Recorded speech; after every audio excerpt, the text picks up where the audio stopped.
ការប្រែប្រួលបរិយាកាសសកលណាដោយបរិស្ថាន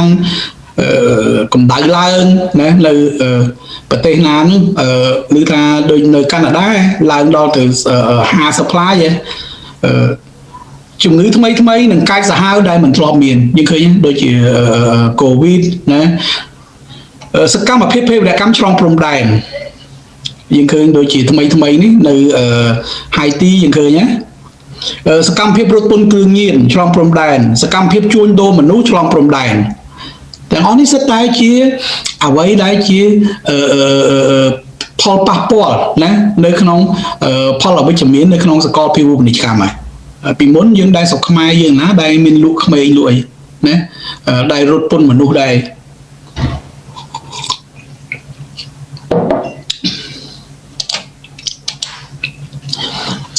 យើងមើលខាងផ្នែកវប្បធម៌យើងមើលពីមុនមកបើនារីខ្មែរយើងដឹងស្រាប់ពីមុនណាដែលស្លៀកចេះស្លៀកខោខ្លីអីចឹងណាមិនងាយទេណាស្លៀកតែសពុតស្លៀកតែសរងស្លៀកតែអីចឹងហើយការហូបចុកក៏ចឹងណារបៀបរស់នៅក៏អញ្ចឹងណាហើយពីមុនមកយើងតាំងពីចំនួនខ្ញុំនៅក្មេងៗបើឮពាក្យថាសង្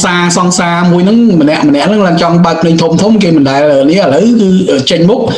អត់តនការទៅនេះអាចនៅបដើគ្នាសង្សារដោយតែប្រទេសជិតខាងយើងដែរមិនបាច់ធ្វើម៉េចត្រឹមតែ79ហ្នឹងពេលដែលខ្ញុំបានទៅវៀតណាមទៅអីហ្នឹងឃើញវប្បធម៌គេខុសពីយើងភាពវិជ្ជមាននៃសកលភាវូបនីយកម្មយើងមើលភាពវិជ្ជមានរបស់វាការកើនឡើងនៅឱកាសការងារសម្រាប់ប្រជាជនហេតុអីដូចខ្ញុំបាននិយាយចឹងណាដោយសារអីការកើនឡើងនៅការវិនិយោគដែលត្រង់មកពីក្រៅណាអញ្ចឹងបង្កើតការងារឲ្យយើងធ្វើក្រុមហ៊ុនអាចផ្លាស់ប្ដូររោងចក្រពីប្រទេសអភិវឌ្ឍមកដំឡើងក្នុងប្រទេសកំពុង